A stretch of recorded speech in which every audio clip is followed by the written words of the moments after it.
everyone.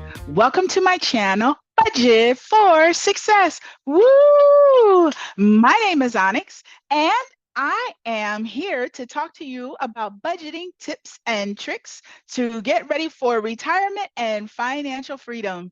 And I'm also known as Grandma. Yes, because I'm going to be a grandma this year. Woo! I'm so excited. Yes, I am. All right. This is a 5-part series. So please, if you have not seen part 1 or part 2, please stop this video and go back and watch part 1 and part 2. We're about to engage in part 3, and it'll make a lot more sense if you watch all of these series in sequential order. Also, if you participate and watch all the series, there's 5, if you watch all 5 and you comment and like and make sure you let me know what you learned from each of these segments, you will receive a free spreadsheet at the very end of all the tools that I'm presenting in my presentation. So there's several tools that I have. You will get those for free, and you will get a 30-minute free coaching call with me so that I can coach you into using the spreadsheets, okay? So don't miss out on that. Participate and learn something, all right? So let's get started. We are into step number 3. So let me take a minute and share my screen, because step 3, we're going to drill down into some details. So as I shared with you previously in the other 2 steps, I took a look at our finances in 2017, did a holistic approach in looking at our finances. I did a 30-foot view, and I realized that we weren't where we wanted to be. We took a look at our net worth. And so now we said, well, let's drill down into the details and let's take a closer look. Where am I spending my money?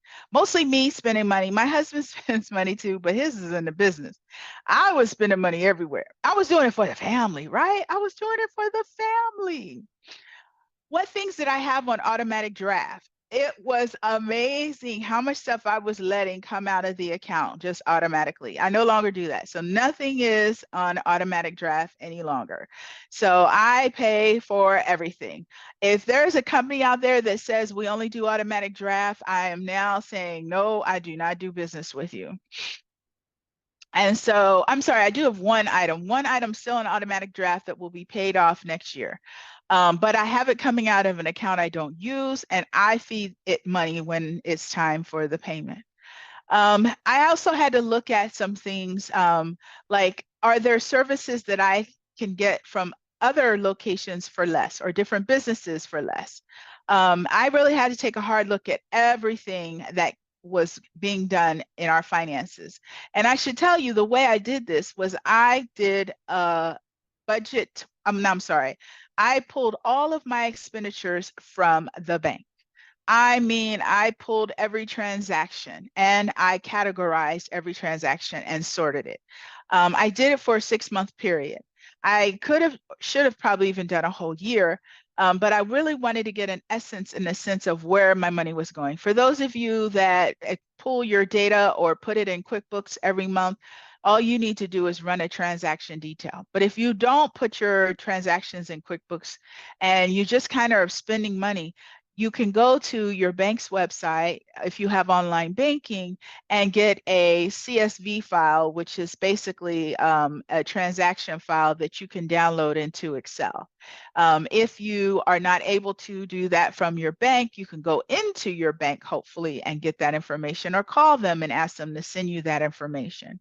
But the real highlight in looking at this is I'm going to show you that it opens up your eyes to how you're spending money. It opens up your eyes to certain patterns, certain times a year where you spend more money than others, like Christmas, certain time of year where you're visiting maybe Starbucks more than others. And this leads me to the next point.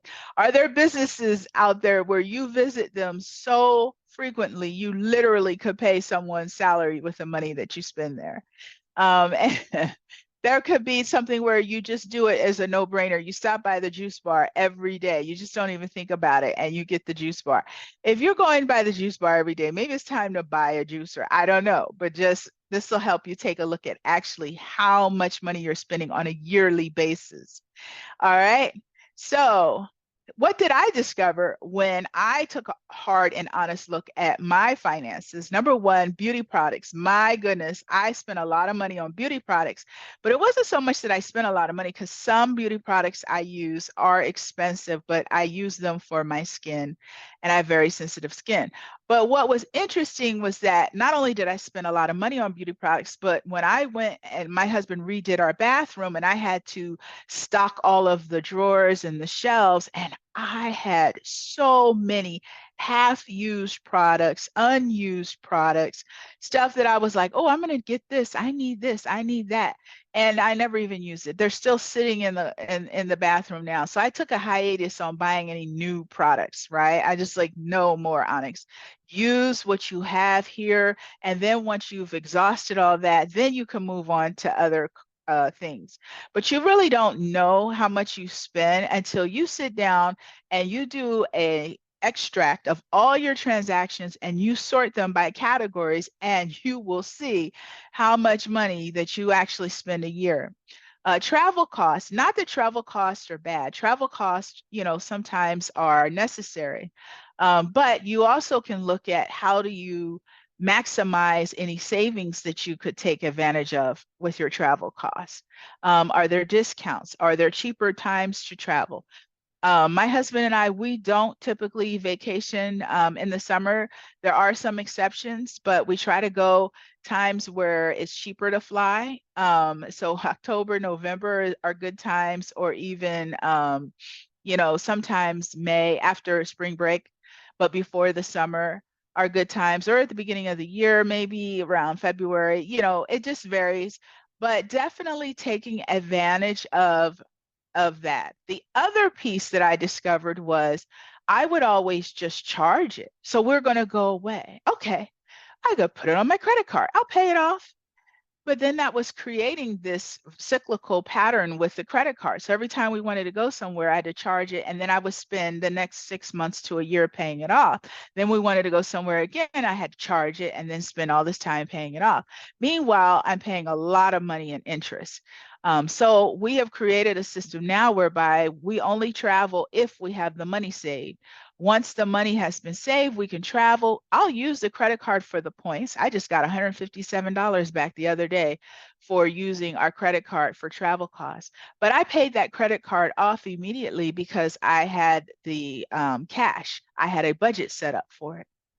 Fast food and restaurants, need I say more? You know what? We don't always think about it, but like Fridays were our day. Friday, I don't want to cook. I'm not cooking Friday. We're going to eat out. And so between the DoorDash and the fast food, oh my goodness, it just was incredible how much money I was spending. So I determined, okay, how much money do I want to spend a year on fast food and restaurants? Let me come up with a number. All right. And then when I felt comfortable with that number, I divided it by 12. And then I says, well, I get a check in the beginning of the month and the middle of the month. So I divided it by 2. So I come up with like $200, right? So once I get paid, I get $200, and that's what I use for fast food and restaurants. When that money's gone, it's gone. I also found that if I didn't spend the money, I could save it. And I was like addicted to saving money. So there was this challenge of, could I get through the 2 weeks without spending the fast food money, because then I could save it. I don't even need to talk about Starbucks. Everybody, I'm sure, is familiar with the fact that we sometimes just get led to Starbucks because we want to get something quick, and there's a Starbucks everywhere nearby. But then there's also novelty shops that we may tend to frequent, like the juice bar or the ice cream shop or the bakery or this shop, places we like to go. And so I also created a budget for the novelty shops, right? There's just the random stopping by places and spending money. And I said, you know, I'm going to get, I think it was $100, right, for that. And that's it. You know, that's where that money can go. But once that $100 is gone, it's gone. Pharmacy, you know, sometimes we got to go pick up a prescription, but, you know, these stores are very ingenious. Why not just build a pharmacy where all you do is go pick up the prescription? Why do they have to have all these other products that are in the store that you have to walk past to get your prescription? So you got to walk by the candy and the cute prizes and all kind of stuff. My apologies. And all of this other stuff just to get to the pharmacist. It's a trap, guys.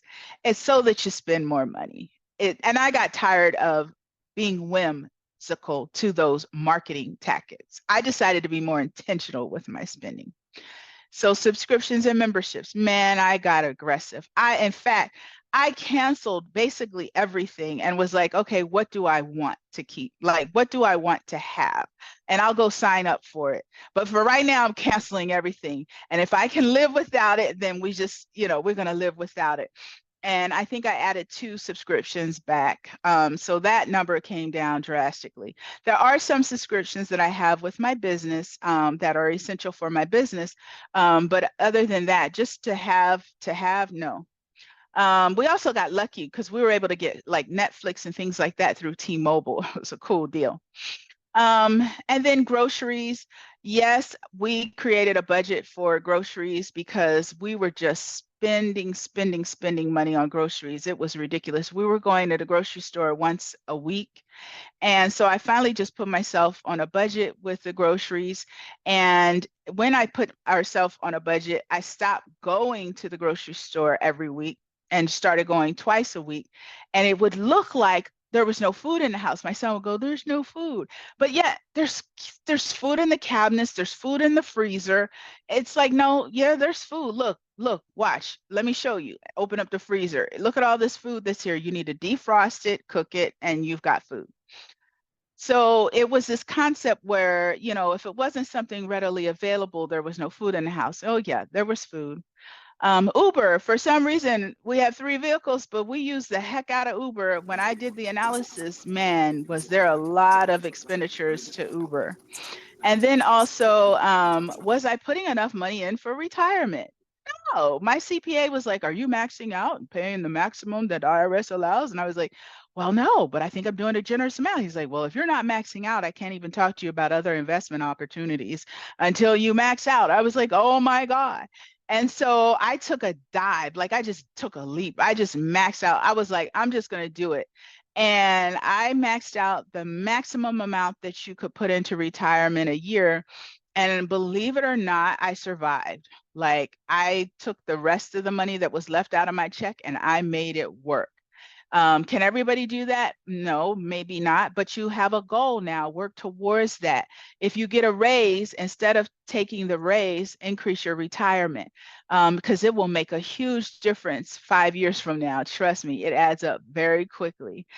So definitely max out. If no one's ever told you to max out your retirement, max out your retirement. Also, car insurance, life insurance, make sure you shop around. Credit card transactions, look at what are you spending your credit cards on. Is it everyday items? I would recommend that you take an honest approach to looking at that and shifting that practice because it's been proven that people that pay with a credit card spend more per transaction than if you pay with cash. It's been studies after studies that have done. There's something psychological that happens when you have to pay and count out your cash versus just tapping your card. They used to, you used to have to swipe it and there was an anxiety with that. So now they made it so you don't even have to swipe it, you just tap it. And there are studies, you look them up. There's studies on the internet where you can find what happens with the mental psyche. So credit cards make it very easy for you to spend way more money than you would normally spend if you were paying in cash. So that's something to be aware of. Utilities, you may not be able to cut or change utility providers because you have who you have, but can you start turning off lights? Can you start looking at ways of decreasing your water usage? Let's limit some of these showers, kids. But let's look at, any way that you can save money. My way of saving money is I budget more and I try to make sure we cut the utilities, like turn lights off and everything. So anytime the bill comes in less than what I budget, I save that difference. So for example, if I budget $200 for the electricity and electricity comes in at $180, guess what? $20 is going into savings. Those $20 adds up. You guys, what's $20? Just go spend it. No, no, no, no, no. If you're trying to get to financial freedom, you're going to take those bits and pieces and they add up very quickly, I assure you. And then furniture, you know, one of the sagas that I had with furniture is we bought furniture and it was like interest free. I was like, well, what's wrong with interest free? So I spent 5 years paying all this furniture because it was interest free. I was like, who cares? It was like some small amount each month, $57, something like that each month. No big deal, right? Guess what? 5 years down the road, we need new furniture. And so because I had been paying this money, I wasn't saving any money for furniture. And so now it's time to buy furniture and I'm in a new position, a new mindset. I'm like, I am not charging the furniture. But that's what most folks would do. They go, well, let's go charge it again. And so no, now I'm like, nope, I'm putting money. So we're going to wear this furniture out and I'm going to put money aside each month to save up so that I can pay cash for the furniture. If I charge it, I'll charge it with my credit card to get the points, but I'll pay it off immediately. But I'll make sure that what I buy is within my means. So these are things that I discovered. I encourage you to take a look at your expenses. Take a look at your transactions on a yearly basis. You've got to look at how much you spend a year. If you want to pull it by 6 months and then times 2, that's fine. But look at how much do you spend a year on some of these different categories and decide, are you okay with that if it means the difference between you and financial freedom? So you may be willing to make some cuts. Like Starbucks doesn't need to have that much revenue from me because I'm trying to get to financial freedom. So I'll make my own coffee. You'll be surprised what sacrifices you're willing to make if it means that you could save another 5 to 6 grand a year. Because you know, when you do the math, I guarantee you will find eating out is probably in the range of $3,000 to $6,000 a year. And if you could take that money and go put it in retirement, man, you have a new outlook. So then you start saying, well, okay, we're going to eat out once a week or $50. So you get $50 a week or whatever. You're going to have a different view, a different look when you start looking at the numbers on an annual basis. Every company, every city, government agency, they always look at their budget on a yearly basis. The reason is because it gives you a holistic 30-foot view of your finances, and it helps you decide when you drill down how much should you allocate for each of the expenditures. And I'm going to show you how to do the same. That's all I have for segment number 3. I hope that these were things that started to spark an interest and you started getting curious. Don't forget, if you watch all 5 series and you comment and you tell me what you've gotten out of each of the series, at the very end, you get a 30-minute consultation with me and I'll coach you and we'll talk about your situation and how you can make improvements and changes. All right, that's all I have for now. Thank you guys. And if you would kindly, please like, comment, and subscribe to Budget for Success. Bye for now. Love you.